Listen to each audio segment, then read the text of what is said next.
This is a bike that I've been wanting since 1999. I believe the R1s, and you guys can correct me if I'm wrong, I believe the R1s came out around 1997, 1998, something like that. The original R1 was a bike that at the time I was obsessed with. So here she is. This is my new 2023 R1. And I'm going to preface this video by saying I'm sorry guys, this is a re-record of my first ride impressions. 3 days ago, I took the bike out and I shot some footage, which you'll see in this video. My microphone was not plugged into my helmet, so it's nothing but wind noise. Okay, so this is the new baby, and yes, I had to get the blue. Like I said, I've been dreaming of an R1 for many years, and I wasn't about to buy an R1 in all black. There's a lot of bikes you can buy in all black, and this being the dream bike, I'm going with the Yamaha blue baby. Gotta do it. I have played around a little bit on my initial ride with the rider modes, and I think I've found what seems to work best for me. First of all, power mode A, just so you guys know, is the high power mode. As I cycle through here to these different modes, you'll see the power mode changes and some of the other parameters. So what I'm going to do, the Yamaha ride control settings first. So in B mode, I want the maximum power. Traction control, I'm going to say 3. The larger the number, the more interference. For the digital aids, launch control I don't need. Quick shifter, we want on 1, is the most aggressive. That's a tiny little TFT screen, but it's a nice looking screen, so I can't fault them too much there. Now the question is, did that just save my parameters? It did, it saved it. Look at that. Yeah, those are my settings. Okay, so it does save it to the pre-programmed, even when you shut down. So now we're in B mode, but this is my custom B mode. So I tried the other modes. D mode is really meant for like rain, C is meant for like street riding, B is a track mode, and A is a track mode. I really do not like my throttle being manipulated in any mode. I want full power, and then I want rider aids on top of that. I don't want to ever have reduced power. That's just me personally. One thing I did notice is that the throttle plate, if I reduce the power, a dead stop in like D mode, for example, I have to give it a ton of throttle just to get this bike going so it doesn't stall. But we'll go ahead and we'll start our test run here. So first thing I noticed is that the starter and battery are horrendous on this bike. I'm sorry, Yamaha, but you guys got to fix that. I've heard already a couple of stories of people getting stranded with brand new bikes because the battery stopped starting. And I've already had a few incidents myself where it hasn't wanted to start. Anyway, we'll figure it out. So, we're on the R1. It's a beautiful day here in Florida, and this is going to be my first ride report. Of course, it's all still factory seat, factory exhaust. I haven't changed anything. I'm going to change some stuff, but I just haven't yet. Yeah, see, it's way easier to start out in the higher power modes from a dead stop because it is geared so tall. So I'm just going to stay in first gear. So we're doing 30 at 4,000 RPM in first gear. So it is a very high geared bike. So let's start off with the obvious, my nitpicks, my gripes. One thing I noticed initially was how aggressive the rider position on this bike is. I almost feel like I've ridden a handful of older R1s. I've never owned one. I've never ridden any of the cross-plane R1s. I've ridden MT10s. But again, no cross-plane R1s have I ever sat on. And I feel like these things are even maybe a little bit more aggressive than they were back in the day, these rider position, because my butt's way up in the air. My hands are really low. Puts a lot of pressure on the wrists, a lot of pressure on the ankles, the knees, because it is a very aggressive riding stance, which is okay. I'm all right with that. But just understand what you're getting. So 2 to 3 hours seems to be comfortable for me. The slow speed maneuverability is really difficult on this bike for a couple of reasons. First of all, I'm gonna idle, okay? This is first gear. I'm not touching the throttle, we're idling. So it's gonna idle at 12 mile an hour. So for slow speed maneuverability, that's one part of the issue. So you really have to feather the clutch. The other issue is it's a long bike. I had to put my foot down a couple of times, but you can see it's not very nimble in a slow speed situation. And it does, I don't want to say it feels heavy, at low speed because the balance is really done well on the bike. So when it's right between my legs centered, the weight doesn't feel bad at all. As soon as it starts to lean, you can kind of feel the weight of the bike. It's not it's not bad. I'm not saying it's a heavy bike. But in terms of you guys comparing, track bikes and carbon bikes, then yeah, you would call it heavy. You guys, I'm sure, will correct me if I'm wrong, but I believe these bikes are, I think, between 430 and 440 pounds. Now, as a reference, my Z900, which was also a leader bike, with a different power band, not nearly as powerful, but it was also 1,000 cc's, or just under 1,000 cc's. Well, the Z900 weighs 464 pounds factory, I believe. Now, I was able to shave a little bit of that off with the exhaust work and everything that I did.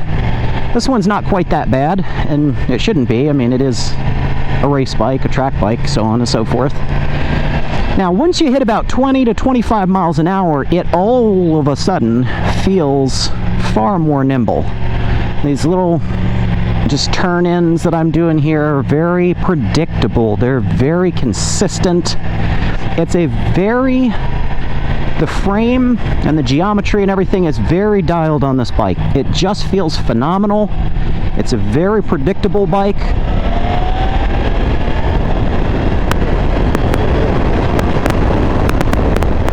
Right now, we're going through the gripes. The brakes are horrendous. Not gonna lie, you guys. I'm giving you the honest here, okay? The brakes are horrendous. Now, they're not broken in. I probably have 20 miles, maybe 30 miles on the bike at this point. So they are probably not fully bedded in. I have noticed over the course of my first time riding it that they did get better over the course of the first day that I took it out. Dramatically so, to the point where they were so bad to start, I couldn't hardly slow the bike down the first few times I used them. I did a few heat cycles with some fast runs, and they feel much better now, I'll say that. But they're still not great. So, what would you guys like to know about the R1? I've never ridden an R1 before. This is my first time riding an R1. Initial impressions is the starter is lacking. The brakes are lacking. The levers are lacking. You can see how cheap and inadjustable these levers are. So there's definitely some bad initially with this bike. Let's talk about a little bit of the good. Because one thing I noticed about this bike is the bad is really bad and the good is really good.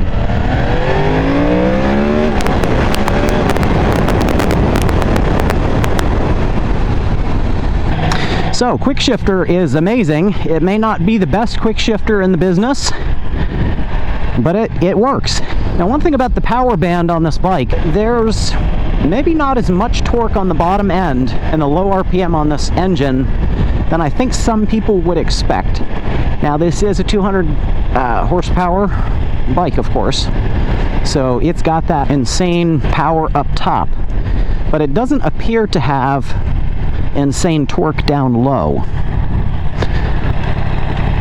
I do believe there are some other bikes where you're going to get a little bit more torque down low. So if torque is your thing, if you're cruising around at, you want to cruise at 4, 5, 6, 7,000 RPM, just kind of, enjoy your ride, have a good time, then, I don't know, maybe something like an MT10 is a little bit better suited. The power band has a little bit more torque down on the bottom. But of course, this is a track bike, it is a race bike, so that's what we'd expect, is to have higher performance up high.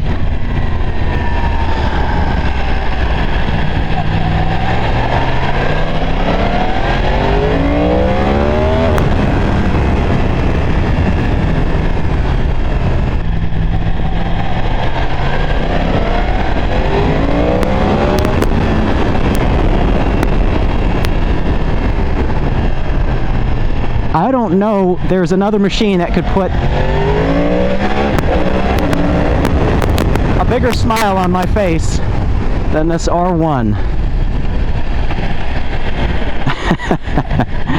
It just never gets old. The quick shifter, the power band, here's the thing with this bike, okay? There are faster bikes out there, yes. And yes, I did look at an S1000RR. In fact, there was an M version of an S1000RR. I did not ride the bike. I almost bought it. But keep in mind, those S1000RRs, especially the M package, was going to be about probably between $6,000 and $8,000 more than this bike. That was my primary factor for going with this. Other factors, of course, would be the fact that, number one, back when I was a youngin' ogling over leader bikes, they didn't have an S1000RR back then. They do now, and BMW did a fantastic job with it. I've never ridden the bike, but everybody I talked to that's had one, owned one, or ridden one seems to absolutely love it. The one complaint about those S1000s is that they are lacking character. Now, I know all about this. I know all about this magical personality of a machine. Okay? Because you guys that follow the channel, you know that that's why I'm so in love with that ridiculous triple turbo buggy.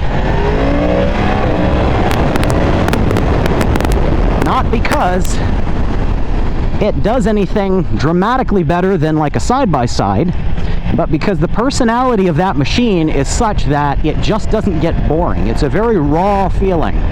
This bike, in my opinion, is the street bike equivalent of my turbo 400 horsepower 40 psi dune buggy build.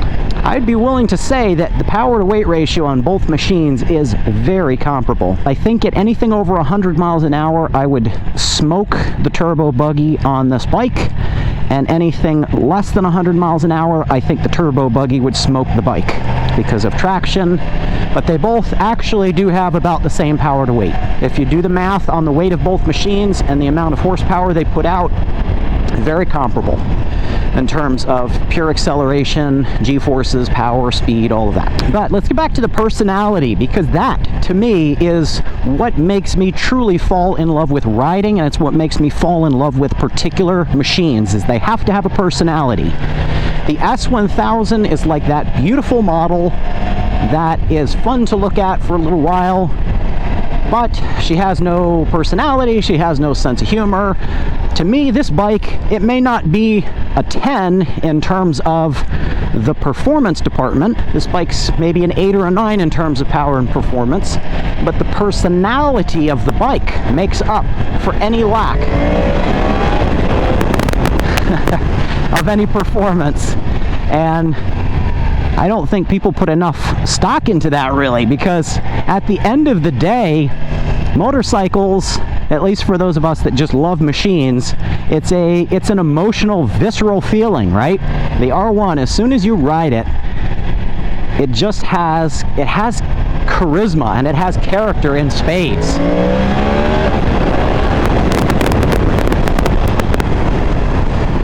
And yes, it will absolutely rip.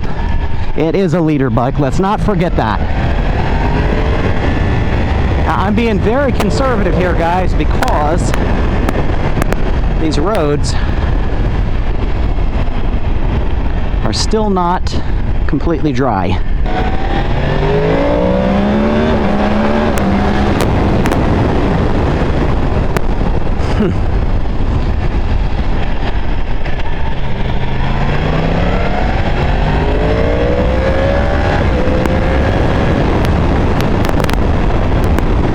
The quick shifter, I don't know if you guys can see, but this quick shifter, arrow up and arrow down. The quick shifter does work both directions, guys. I don't know, I've read a little bit, but I guess the last generation that stopped at the 19 bikes, I guess did not have the quick shifting down as well. This one has auto blip, quick shift down, quick shift up.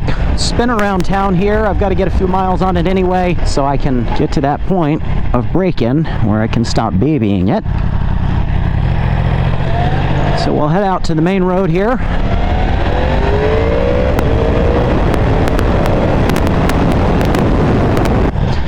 It is easy to lose track of mile per hour on this bike. Very easy.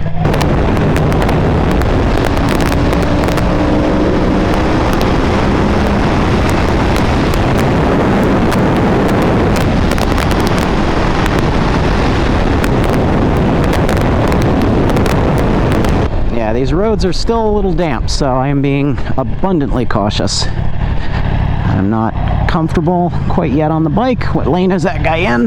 Doesn't matter, I guess. That was interesting.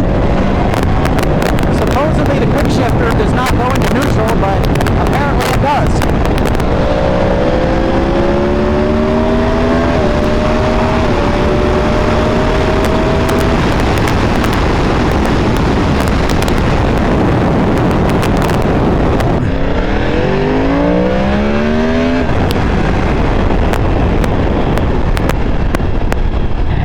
I will say it definitely takes some getting used to if you're not used to riding a quick shifter. You can see I've made quite a few mistakes with it already. It's just second nature to try to chop the throttle, you know? When you've been riding for many, many years, it's just something you have to kind of get in and out of the habit of. Now that time, it is quick shifting me into neutral. Everything I've read says that it does not quick shift into neutral, but that's 3 times now. It has.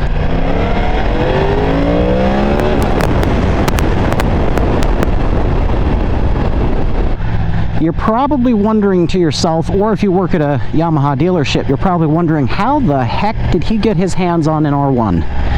Because right now in the state of Florida, you cannot get them. And that may be true with a lot of other states as well. Let me tell you how I actually got my hands on it. So I did call 23 different dealerships across 2 different states looking for one, and everybody said the same thing. No, you will not find one anywhere in the state. And some of them were kind enough to use a bike locator for me to look for other R1s that were new.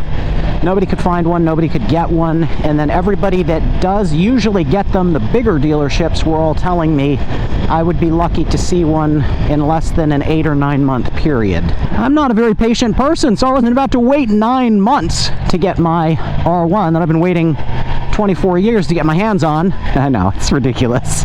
I waited 23 years and I couldn't wait 9 months. But whatever. So anyway, I found 2 dealerships. They both had a black and a blue one in stock. Called the first dealership. No, sir, both bikes are sold. There was one other dealership down in South Florida. Now, this bike came from Sebring. Did speak to a sales rep at the store and actually had discussed this very bike that morning with 2 different sales reps. And they both told me, I'm sorry, sir, both bikes are sold. The black one and the blue one are both sold. So finally, after about 5 or 6 hours of dialing dealerships across 2 different states, I decided, just for the heck of it, to call this particular dealership back, and I said, this time I spoke to a different sales rep, and I said, are you sure that bike is sold? Yes, sir, it's 100% sold. We can't even discuss it. But I said, hey, do you mind if I speak to your manager? She says, yeah, no problem. So she goes and gets the manager. And so I'm talking to the finance manager, and the first thing I said to him, I said, that blue R1 that is sold that you guys can't sell me, is there any money on that bike? And he said, let me check.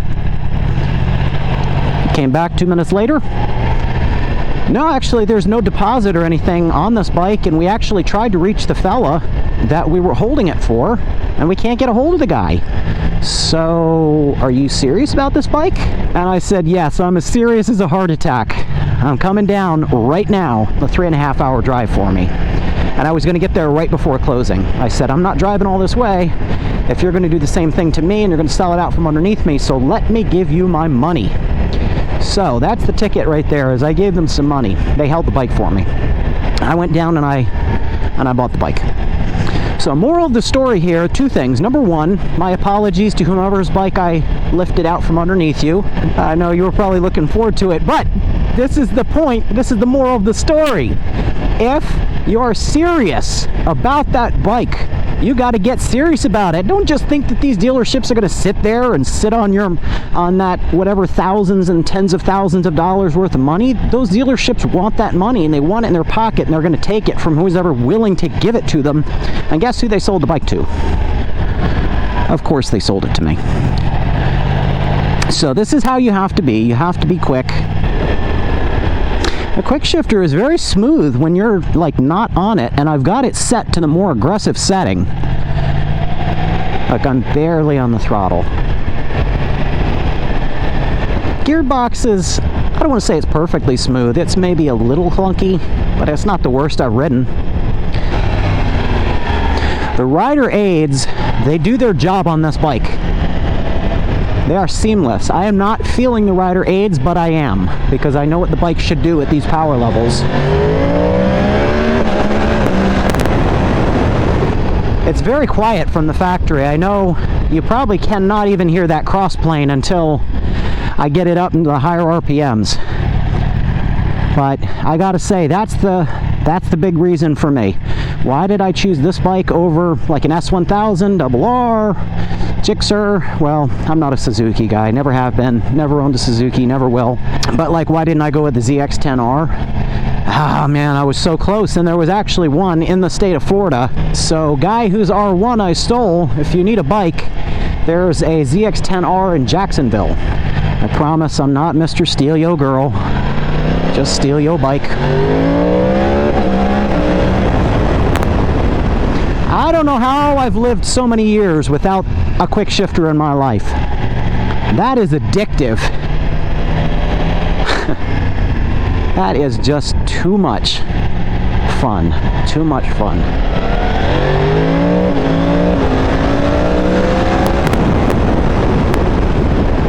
It's scary to think how little I'm actually getting on this thing right now. So that's the reason right there, crossplane. Personality. The bike has charisma.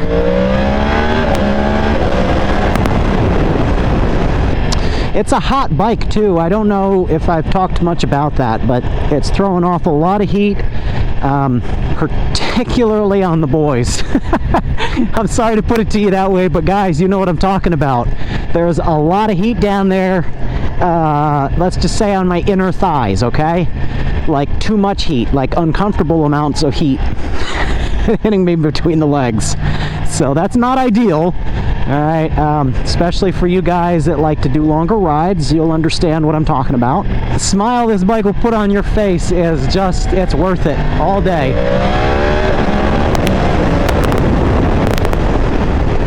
And that's a little game I like to play called Are We Gonna Stop in Time? I can't wait to put an exhaust on this thing. Well guys, that's going to wrap it up for my first ride report and initial thoughts and impressions here on the new 2020 R1. Thank you guys for watching the channel. Of course, we will have some more motorcycle content coming your way, so for those of you that subscribe to the channel thinking, oh, I thought this was a motorcycle channel, all he's doing is building rocket ships and dune buggies. Well, now I got another bike for you guys, so thanks for watching, and I'll see you guys in the next one. Peace!